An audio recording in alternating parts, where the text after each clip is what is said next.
Hey Algebra 1, this is Mrs. Martin here today with your notes on solving linear systems of inequalities. Thank you to those of you who have completed the intro to this and you did that activity with Desmos. If you've done that already, you'll recognize this equation. So let's go ahead and get started talking about inequalities because as a matter of fact, this is our last topic for this unit, which means your end of unit is right around the corner. And that might make some of you happy because that means you have a chance to boost up your mid-unit score. And some of you might be sad because that means another test. But again, we're just trying to attempt to bring our test grades up by showing our mastery. And a lot of you have been doing a really great job of getting things done at home.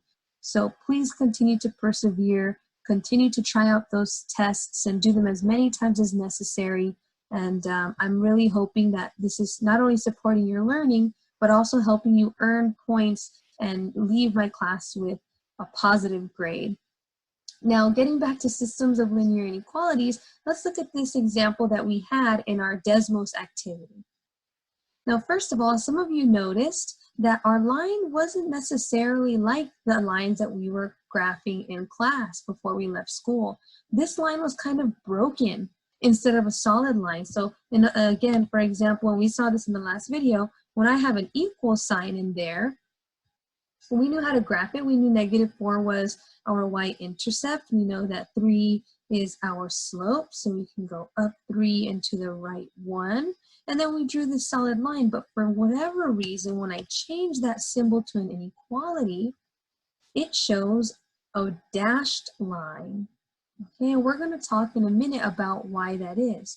The other thing a lot of you notice is that one side of that line is colored in. That was something that was new to us that we weren't really interacting with when we were drawing lines. So, as part of your assignment, you were asked to check points, so plot them in Desmos, and then figure out if they were true or if they were false. So one of the points that we checked was 0, 0. And I'm going to go ahead and label that. There it is. And many of you notice that it's in the shaded area. Okay, it's on the left side of my line. It's in the colored section. And what does that look like when we substitute it into the inequality? So to do that, and again, I kind of covered this in the last video, but just to recap, when I've got y greater than 3x minus 4, I can substitute our values of x and y into this equation. So I've got, instead of y, I'm going to substitute in 0, because again, my point is 0, 0, right? And that's x and y. So I'm substituting 0 for y. And continuing on with my equation, I'm substituting 0 for x. And then when I simplify, nothing's happening on the left side, so that just gets to be 0. And on the right side, I get 3 times 0 is 0, and minus 4. And I end up with 0 is greater than -4. And then I've got to ask myself if that's true. Now, some of us pick this up right away, and others, the negative is a little confusing. It feels like that's false because 4 feels like a bigger number than 0. But when I think about a number line, and I think about where 0 is, and I think about where -4 would be, this means that 4 is less than 0, which means this is true. Remember, the crocodile always eats the bigger number, and in this case, 0 is the bigger number. So this was a true statement. And so if I scoot over here, and let me make a note of that on the left so I don't forget. So this is true. Okay, now over here, I'm going to go ahead and erase this work. And let's try another point. Let's add, I think on our work, let's go ahead and add 5, 0. So there it is, and I'll label it again. This time it's green. And once more, I'm going to take my inequality, Oops, sorry about that. I'm going to take my inequality and I'm going to substitute the new point. And again, the new point this time is 5, 0, where this is x and this is y. So I'll substitute 0 for y and 5 for x. And before we solve this, again, notice that our 5, 0 is not in the shaded area, and that's kind of important. So I've got 0 on the left, nothing's happening over there. 3 times 5 is 15.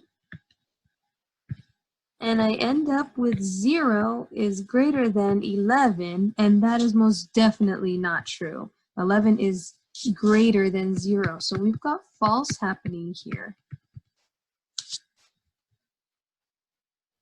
And so I'm going to make a note of that on my graph on the left. So this was false. Okay, let's test another one.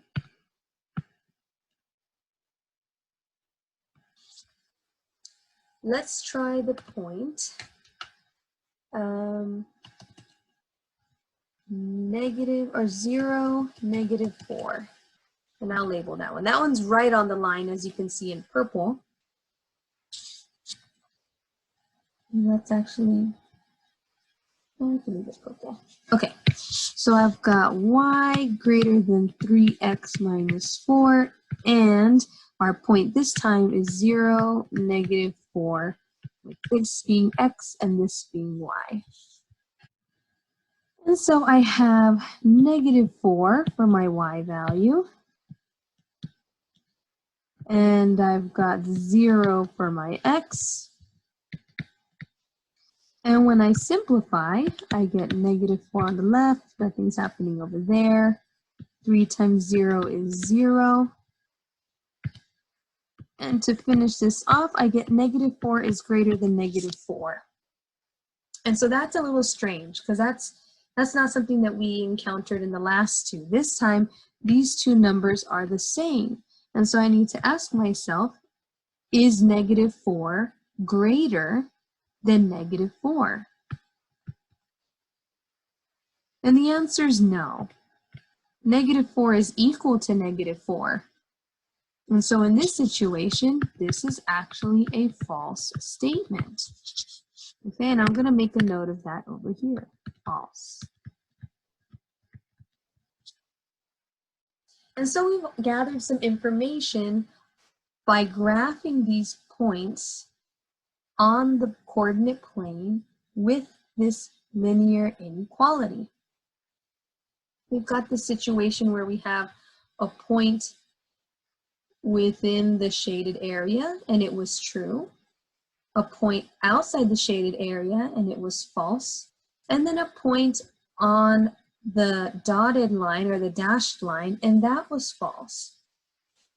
And so ultimately, if I were to pick any points in this shaded area, 0, 5, negative 5, 5, and you can test these out yourself, any of the points that I pick in this shaded area and substitute over here would end up with true at the bottom of our work.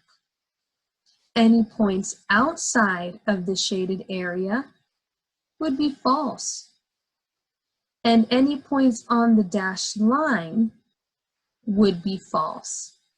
And ultimately, any points on the dashed line are false because it's going to show two of the same number, that one is greater than the other, and that's not the case. They're equal.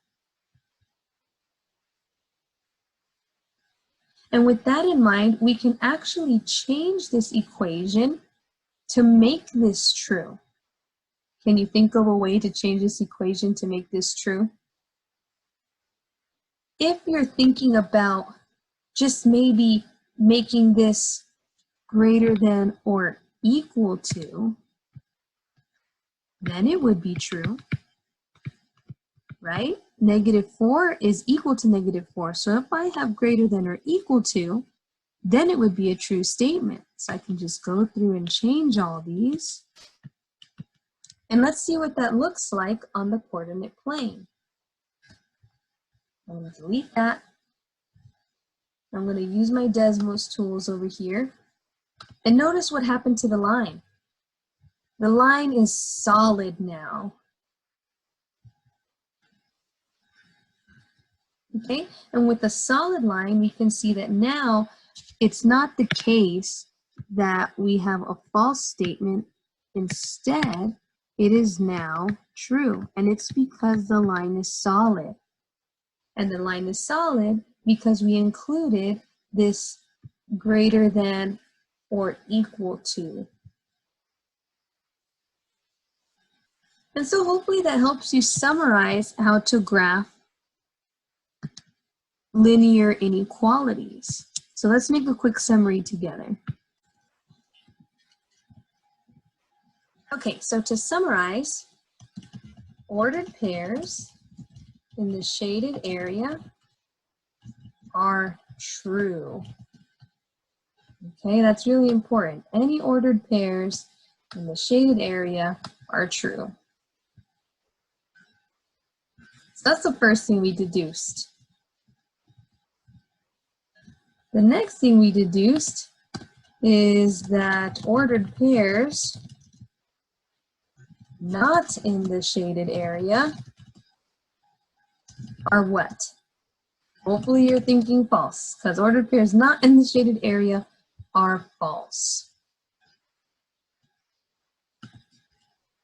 Something else we were able to find out is that if the line is dashed, so they look like this,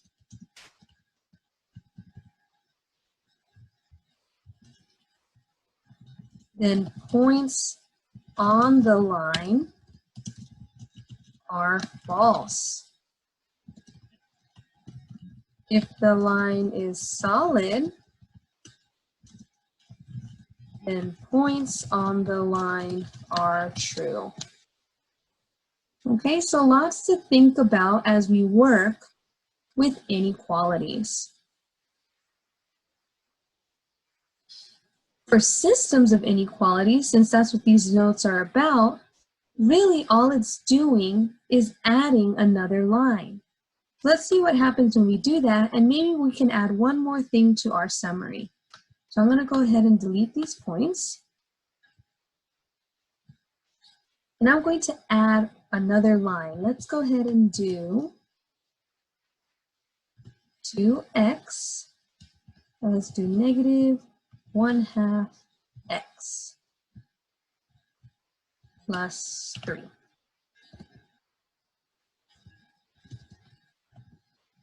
Okay, and let's change this color here so we can see it a little better.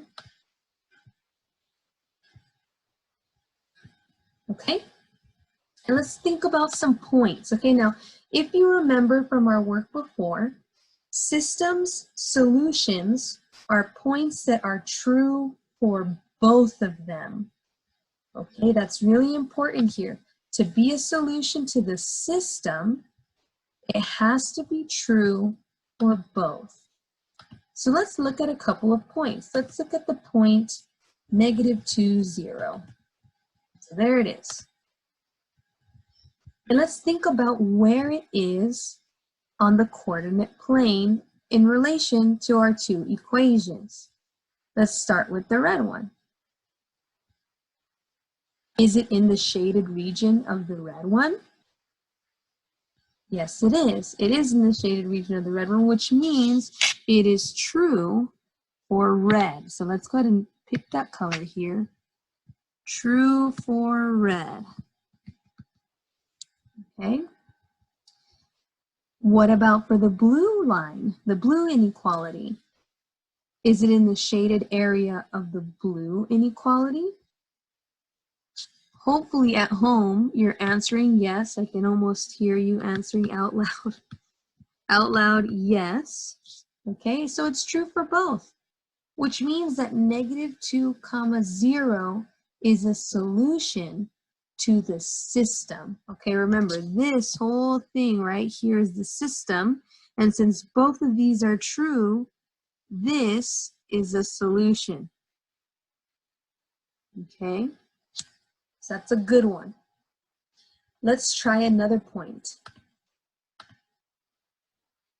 And we could substitute and check, but right now we have the graph, so that's kind of nice. If we had substituted though, we would have gotten true for both.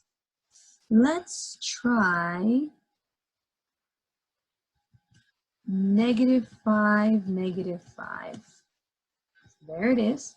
And again, let's think about where the point is in relation to the inequalities. What about the red? It's in the shaded area. Therefore, it is true. What about the blue? It's in the shaded area. Therefore, blue is true. And that means, and let me change colors here. That means this is a solution, and now this is a solution also. So again, notice with inequalities, we can have a bunch of solutions. Not all the solutions, but we can have many. Let's try another one together. What about the point 0, 10?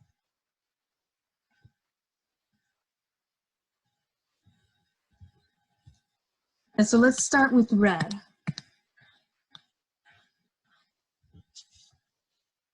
Is green, the green point 0, 10, a solution to the red?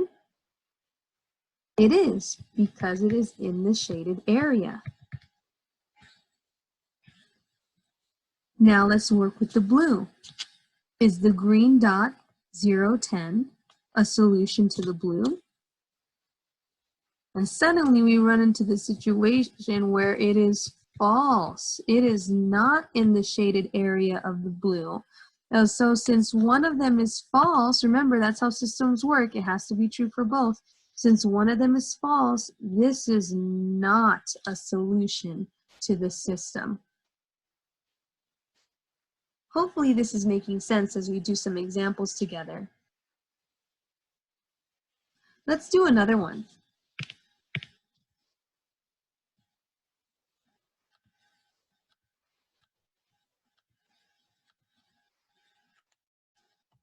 What about the point 8, 4? Okay, and as I look at this one in relation to our system of linear inequalities, it's way outside the shaded region of the red, so it's false for the red, and technically I can stop here because once one of them is false, I'm done. But just to be thorough, it actually happens to be false for the blue as well, way outside of the shaded area of the blue. And so unfortunately that means 8, 4 is not a solution to this system either. And again, to repeat myself, it's a little easier when I can just use the graph, but if I didn't have the graph, I can take 8, 4 and I can substitute it here into my inequalities and I can solve and see if they're true or false. In this case, they would have both been false. Okay, let's try one more point together and then we'll finish up our summary and be done for today. Let's look at the point 0, 3. Is 0, 3 in the shaded area of the red inequality? And the answer to that is yes. So this one is true. Now, how about the blue one? If you remember our discussion from the beginning of this video, this black dot, 0, 3, is on the blue line. And the only way that this is true if it's on the line, it's only true if the line is solid. But it's not. It's dashed. And when it's dashed and on the line, then it's false, which means this is false here. And that means that 0, 3 is not a solution to the system. Okay, so there's all sorts of things you can do with systems of linear inequalities. And for today, just so that we can get a good handle about how this kind of stuff works, your job is to log into Alex and go ahead and try some practice problems with solving linear inequalities. Okay, so there's going to be problems with a single inequality, and then there will be a few problems with a system like this one. And just try to remember that our goal here is to plug things in and to see if they are true or if they are false. So to finish up our summary here, because we do have to add a little something about systems. So for systems, ordered pairs must make both inequalities true to be a solution. So when your problems ask you, is 8,4 a solution to the system? You would answer no, because it's false for both. Is 0,3 a solution to the system? You would answer no, because it's false for the blue inequality. Okay, so we're just trying to find these situations where the points are true and where they are false, and trying to make some sense of that as we work through the problems. So remember that Alex offers examples and explanations and sometimes videos in case you want some extra information about this material and maybe this video isn't enough and you'd like to know more. Go ahead and check those out. Make sure that you're leaving your questions in the discussion forum on Schoology so that I can get those and answer them. And I just want to remind you all that those of you who've been tuning in, I appreciate you watching the videos and taking the time to continue learning. And I think many of you have been doing a really, really great job. So keep up the good work. Keep up with your learning. Remember, everything you do today supports you in what you're learning tomorrow. And I hope to hear from all of you soon. Take care.